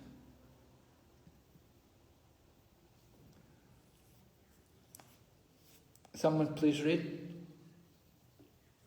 Ananta Vilasa Prabhu, would you like to read here? Yes, Srila Bhaktivinoda Thakur and Srila Bhakti Siddhanta Saraswati Thakur fought vigorously against unscrupulous men and women who were practicing debauchery, sexual indulgence in the name of Raganuga Bhakti. Their vigorous preaching and prolific writings reinstated pure devotion to its rightful place as the topmost of spiritual practices. Without hiding or prohibiting the practice of Raganuga Bhakti, they caution sincere devotees about the risks of taking up such practices prematurely. Shivrama Swami, Shuddha Bhakti Chintamani 266. Right. Thank you very much, Prabhu. Yes. So very dangerous. And Bhakti Siddhanta Saraswati and Bhaktivinoda Thakur, they preached, and they also warned people. They preached, this is the highest thing, but if you take it up prematurely, then it's very dangerous. And a lot of problems, a lot of corruption, a lot of degradation came.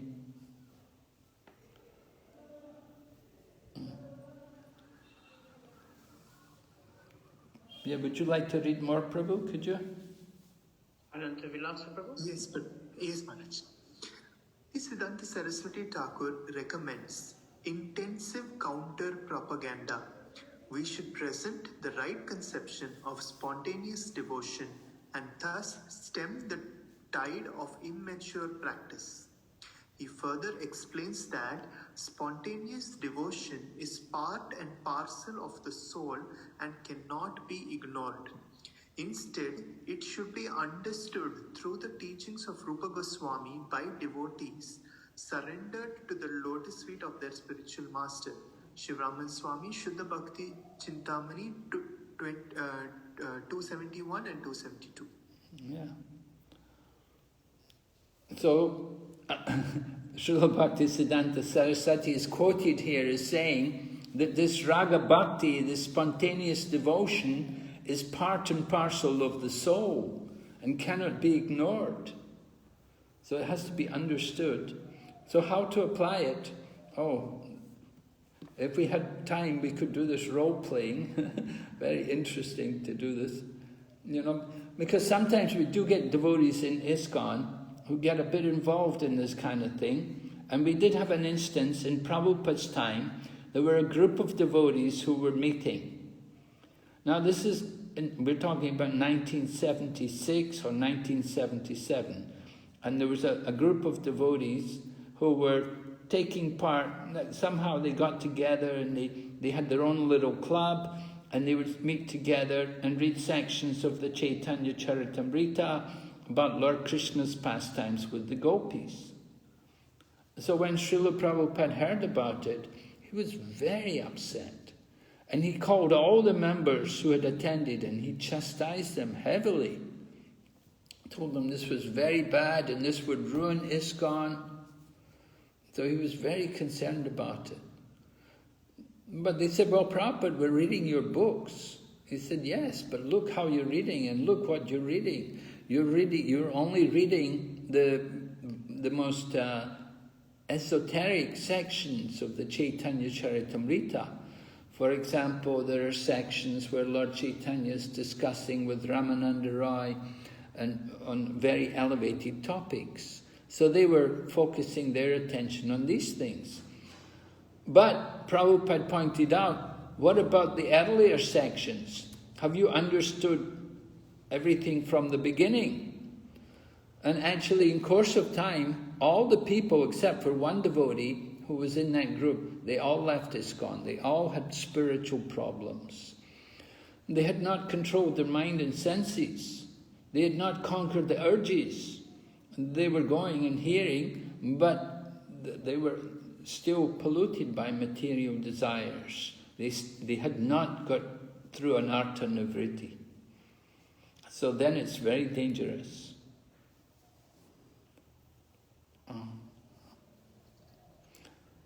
Someone like to read? I can read. Yes, please. There is Maharaj. Yes. Maharaji, yeah, go ahead. In Hare Krishna, in sadhakas who continue on the path of regulatory devotion, who are not drawn to ragatmika bhakti, mature greed naturally appears at the stage of ecstasy. Like devotees who reach ecstasy by spontaneous practice, such sadhakas then plunge into the oceanic bliss of Raja Seva and frolic there eternally. Shivaram Swami, Shuddha Bhakti, Chintamani 270. So Maharaj is pointing out here that you don't have to follow this Ragatmika Bhakti. You can simply follow the regulative devotion, Vaidhi Bhakti, and it will come to the same thing. You can also go to Braja and you can also go to Goloka Vrindavan, and you can also enjoy the same ecstasy as these other people. Maharaji, please continue. Those following Lord Chaitanya's line by preaching and doing Sankirtana, who are aware of Raga Bhakti, whose goal is Raja and Krishna in spontaneous devotion, who are not doing Raganuga Sadhana Bhakti, but are following regulated practice, are not doing Aishwarya Vaidhi Sadhana. They are following the Vidhi of Raga Bhakti as appropriate to a world preaching organization. Kali Yuga mentalities, and most important of all, as given to us by our perfected acharyas, Srila Prabhupada and Srila Bhakti Siddhanta Saraswati Thakura. Thus, these devotees do not go to Vaikuntha, but as followers of Gauranga and his associates, they go to Golok Vraja. Yam yam vapi smaran bhavam. Yam yam vapi smaran bhava. The essence of bhakti is its mood and intent. If the mood and intent are of ragatmika, it will take one to Goloka. Hare Krishna, the chat box is open, I cannot read, Maharaj. If it is for Aishwarya, it will take one. For Aishwarya, sorry. It will take one to Vaikuntha. Thank you very much. Email from Shivaram Swami. Thank you very much, Maharaj. Thank you, Maharaji. So, we may wonder, what about somebody who's doing preaching, book distribution, Sankirtan? What's his position? Should we stop doing that and just go and sit down in Braja and Vrindavan? Should we just go to the holy place and sit down in Vrindavan? Not required. We can continue following. We can do our bhakti the same way, even though we're preaching and doing Sankirtan, and we'll get the same destination. He says that we're not actually doing, if you're doing preaching work and Sankirtan, then you're not doing this Aishwarya Vaidhi sadhana.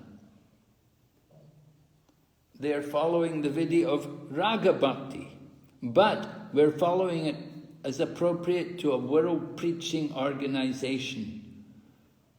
So we have special mood following Lord Chaitanya. Those devotees do not go to Vaikuntha. If you're simply doing Vaidhi Bhakti, usually you'll go to Vaikuntha. But as followers of Gauranga and his associates, we go to Goloka. Lord Chaitanya takes us to Goloka. That's the mercy of Lord Chaitanya. So very powerful. To be connected to Lord Chaitanya Mahaprabhu, very important. And Lord Chaitanya takes us into Radha and Krishna. This is explained more here. Someone like to read? This is from Chaitanya Charitamrita. Please read. Shall I continue? Please, yeah. One who is extremely fortunate may get the mercy of Chaitanya Mahaprabhu. As much as one can devote his full attention to the lotus feet of Lord Chaitanya, To that extent, he will be able to taste the nectarian service of the lotus feet of Srimati Radharani in Braja. The more one engages in the service of Sri Chaitanya, the more one finds oneself in Vrindavana tasting the nectar of the service of Sri Radha. Srila Prabodhanda Saraswati. Sri Chaitanya Chandramata, text 88. Oh, good. Not Chaitanya Charitamrita, Chaitanya Chandramrita, Yeah, right? Chaitanya Chandramata. Thank you, Maharaj. No, thank you, Maharaji.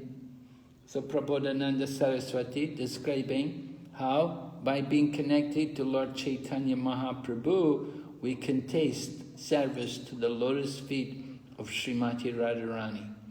Because Lord Chaitanya comes to engage people in the service of Radharani. Lord Chaitanya's mood is Radha Bhav, right? Lord Chaitanya himself wants to experience this mood of Srimati Radharani.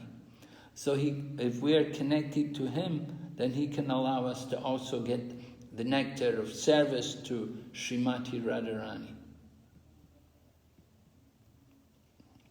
Another similar quote. Yeah, can we have someone else read? Okay, we'd like Radha Rajvidya Prabhu.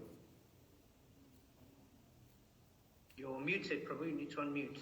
Yeah, sorry, Prabhu. Yeah. That's okay.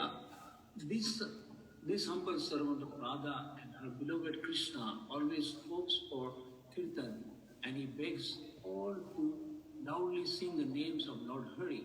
The transcendental power of congregational chanting automatically awakens remembrance of Lord and his divine pastimes in relation to one's own eternal spiritual form.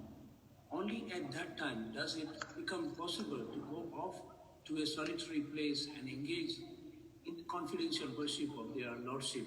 Srila Bhakti Sastri Thakur, Vaishnava K, translation of verse 19. So the power of kirtan, very important to take part in the kirtan, and by congregational chanting, then we hope we will remember more the Lord and his divine pastimes.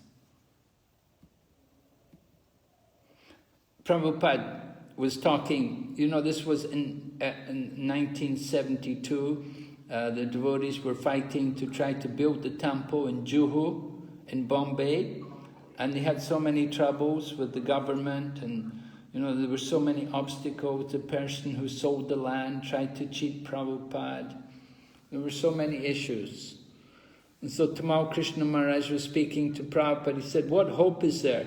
Instead of thinking of Krishna, I'm thinking of the temple finances. So Prabhupada said, so many lifetimes we have wasted on ourselves. Now, for this one lifetime, let us work heart and soul to push on Lord Chaitanya's Sankirtan movement.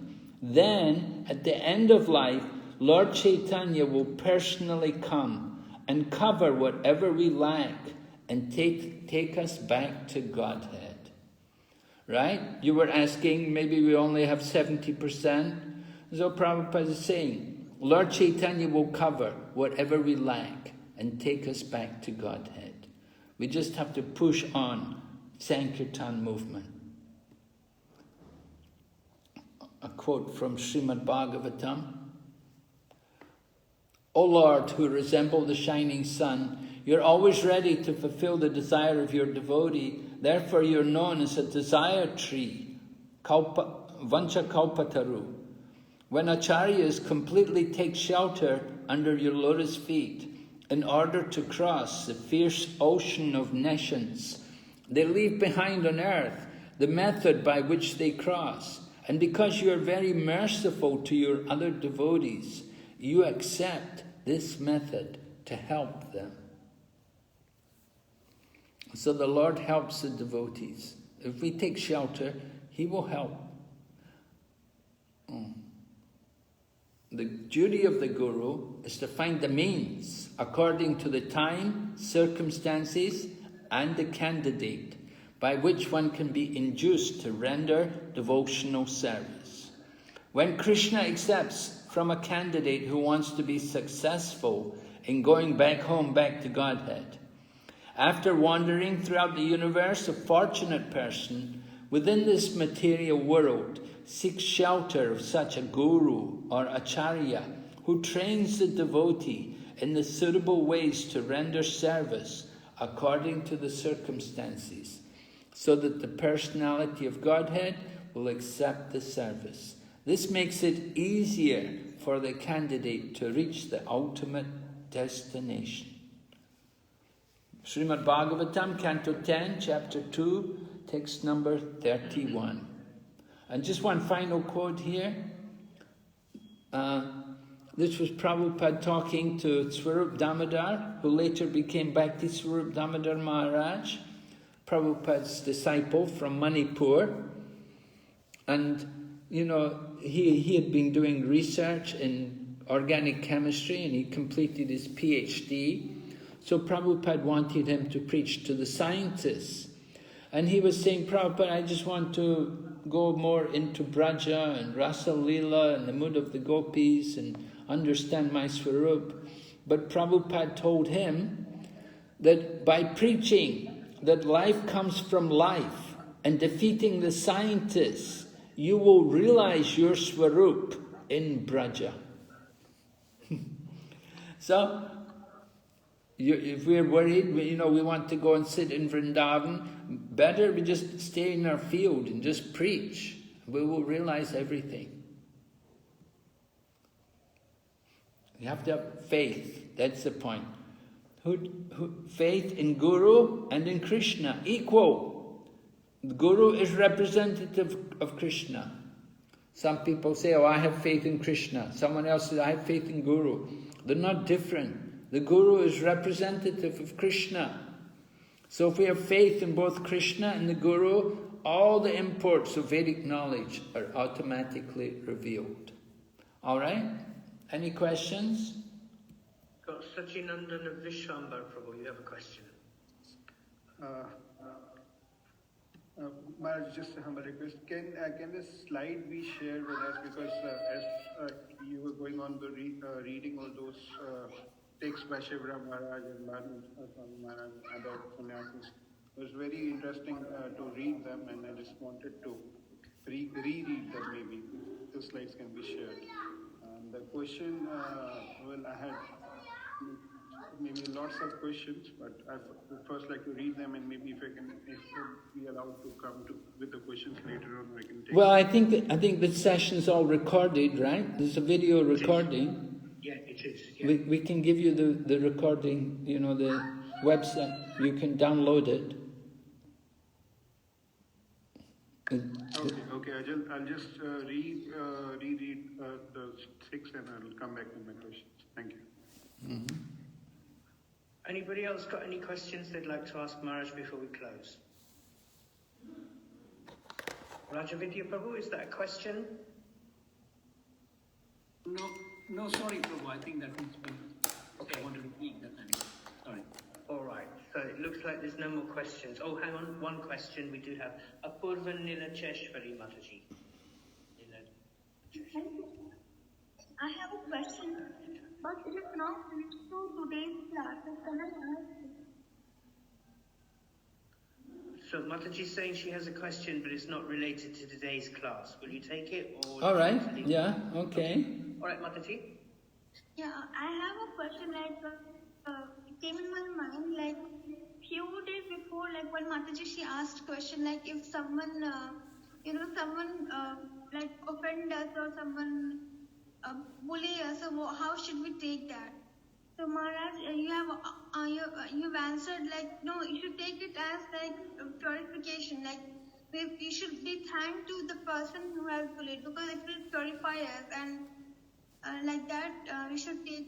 But what if sometimes it happens because of people too much bully someone, or to make fun of someone or offend someone, people lose their self confidence, or their self esteem. So in that case, what should be done? Well, if we lose our self-esteem, we lose our self-confidence, that is simply due to bodily attachment, to bodily identification. What we really need to do is become more Krishna conscious. And we need to chant the holy name, and we need to study the philosophy more and get out of this bodily conception of life. Because we're not only the gross physical body, but the subtle body, the mind. We listen to our mind, and we lose self-esteem. And, that's the problem with the mind. We have to conquer the mind. We have to understand, I'm not the body, and I'm not the mind either. So we have to cultivate that kind of consciousness. I'm simply spirit soul, servant of Krishna. And according to my past deeds, I've been given this particular body and mind. But they're not eternal. And I'm not going to let them degrade me. I'm not going to let them control me. So you have to really train the mind. It's a constant battle. Our preaching begins with our own mind. We have to conquer over our own mind and senses. And we have to bring ourselves to the transcendental platform. That we are servants of Krishna. We're spirit souls.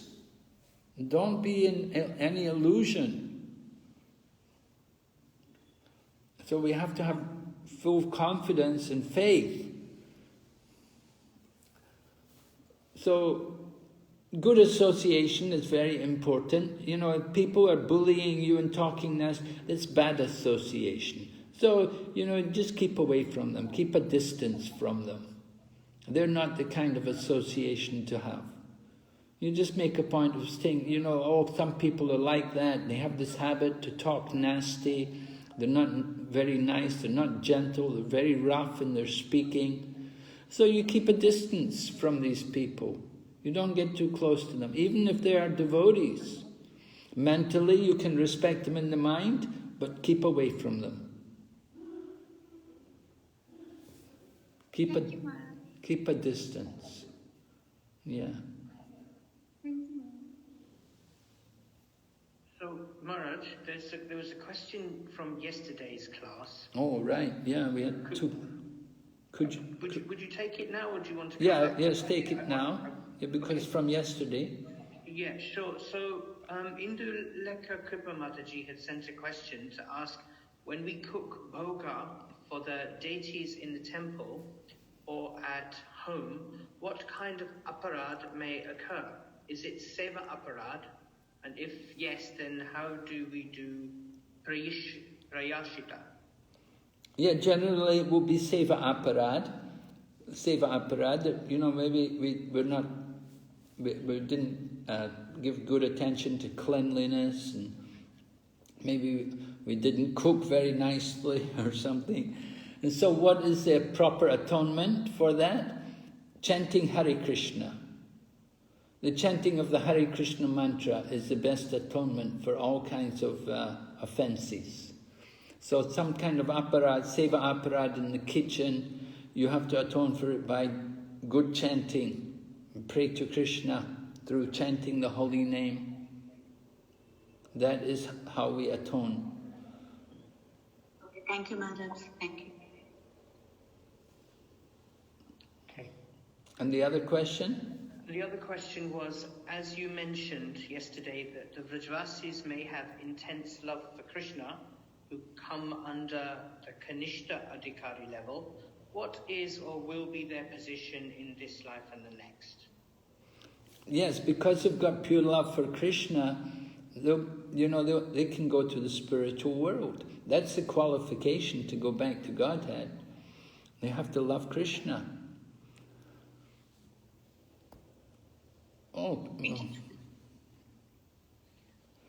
Okay, thank you very much, Maharaj, for a nice class again.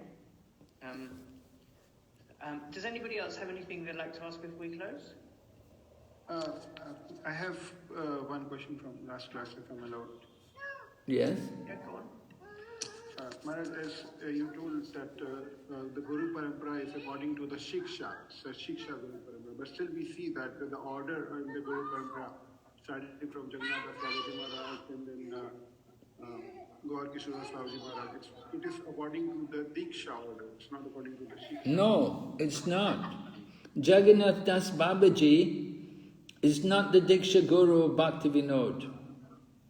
Yeah, he's not. Yeah, I agree. And Bhakti Vinod is not the Diksha Guru of Gaur Kishore Das Babaji.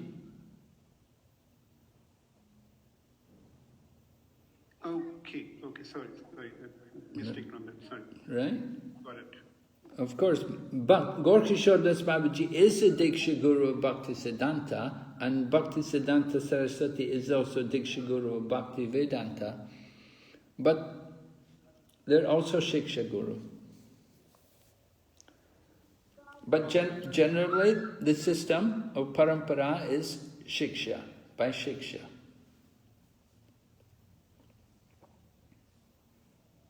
Yes, one more little question, if it is fine. We see another example also, Baladeva Vidyabhusan. Baladeva Vidyabhusan, he is initiated in the Madhva line, but he took Shiksha from Vishwanath Chakravarti Thakur.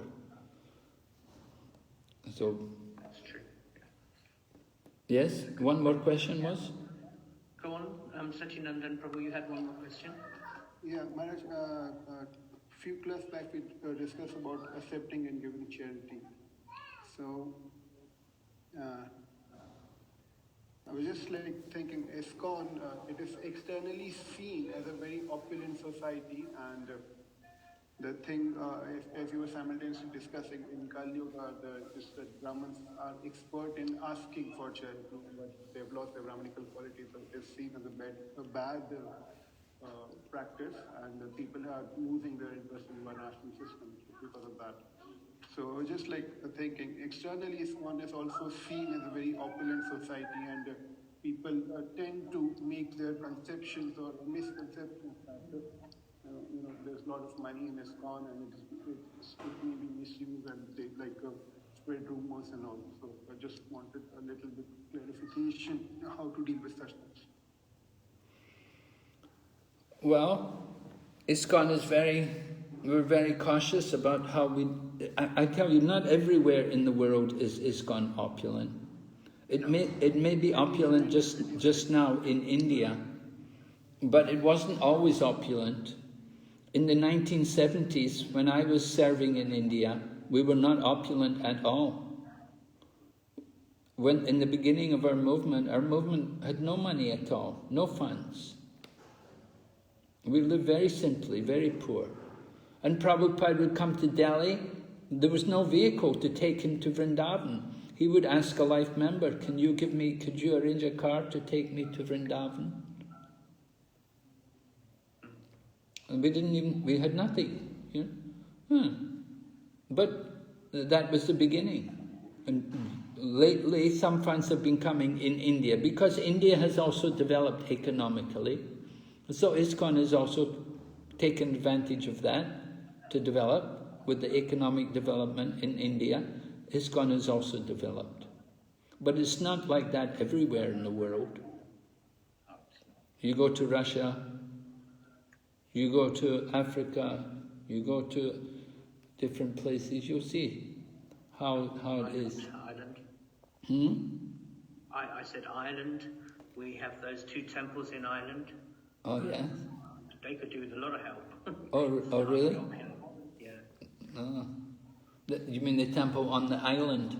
Yeah, I mean, it's a beautiful place, but it's very difficult to maintain. And it's a very small community. But they manage, and they get by on a very frugal budget without very much opulence at all. Yeah. And it's actually the love of the devotees that make it such a special place, not the opulence. Yeah. Can I just add something to what you just said, Maharaj? Yeah, please. So I come from a very Indian background, and in my family we have members of various different paramparas, Sri Sampradaya, Pushti Marg Sampradaya, etc. And it's interesting because about a year ago, just before my, 2 years ago, sorry, just before my initiation, we had some family members come over, and one of them actually happened to mention, oh, you ISKCON people, you've got lots of money and your gurus fly around in, first class flights and this and that. And I was quite taken aback. But then my mother stepped in, most surprisingly. Now, she's from the Pushti Marg line. And she actually said to one of my relatives, well, that's not a really very fair comment. And he said, yes, but it's quite obvious to see. And my mother said, no, what you're seeing is what you want to see.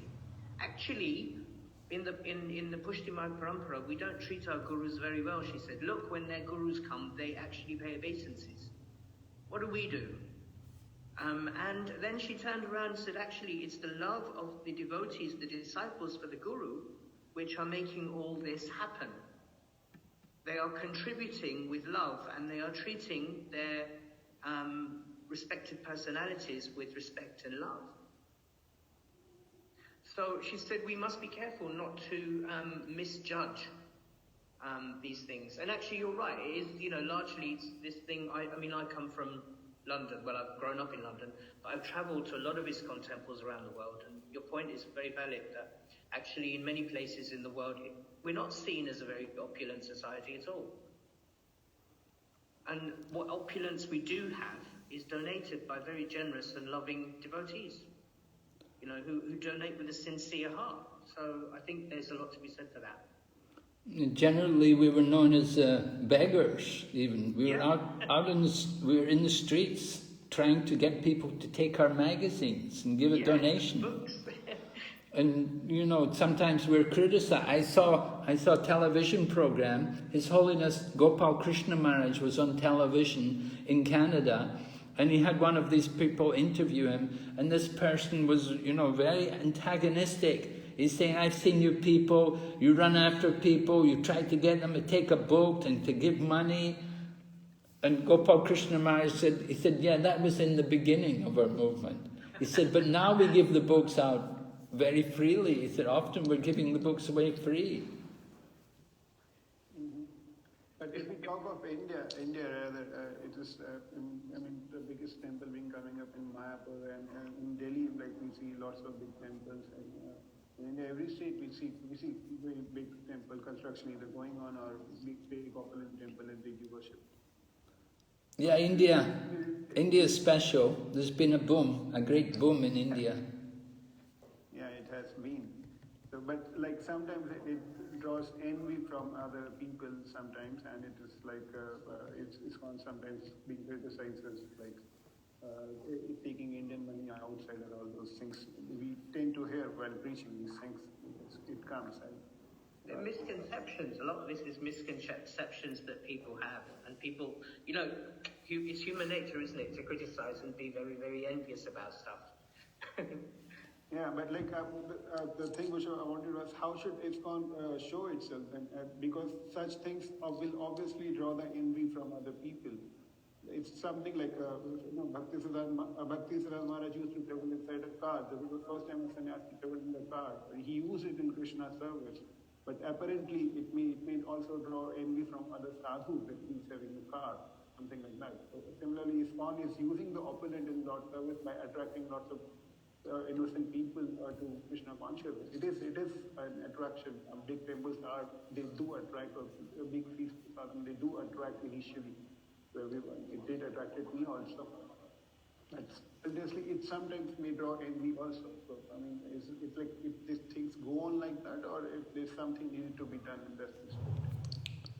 There will always be envy. That's the nature of the material world. People are envious. What can we can say, Krishna is Bhagavan. Krishna is not a poor man. But the devotees are not rich. You can't say the devotees they don't have their own bank accounts. They don't have money. Devotees are living simply. Whatever opulence is there, it's shared. Everyone's invited to come to the temple and take part in the program. You don't need to be envious. You can join in. Come and take part. When we eat, you know, when we eat, people can come and eat with us. Yeah. That was one of the things that actually drew me, that kept me attracted to the manor, is that you could turn up for breakfast, and you can still do that now. You can turn up for breakfast, lunch, dinner, any day of the week, and it doesn't matter where you come from, whether you're devotee or not, they will welcome you with open arms, and you know, you're welcome to join in the prasadam. And it's quite an endearing thing, isn't it? And what Prabhupada has given us is something absolutely amazing. And I think it's about the mood that we carry that through, and the transparency that we carry that through with going forwards. You know, the future generations, they need to be able to stand up and be accountable for what happens going forward, and actually be transparent in their financial dealings. And we won't, you know, then people can criticize all they want.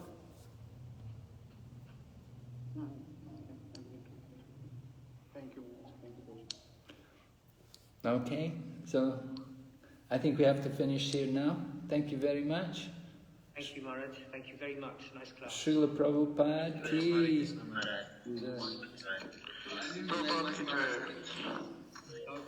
Thank you, Prabhu. Hare Krishna. Thank you, Maharaj.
Haribol Maharaj, how did that go? That was good. I really enjoyed that class. Really?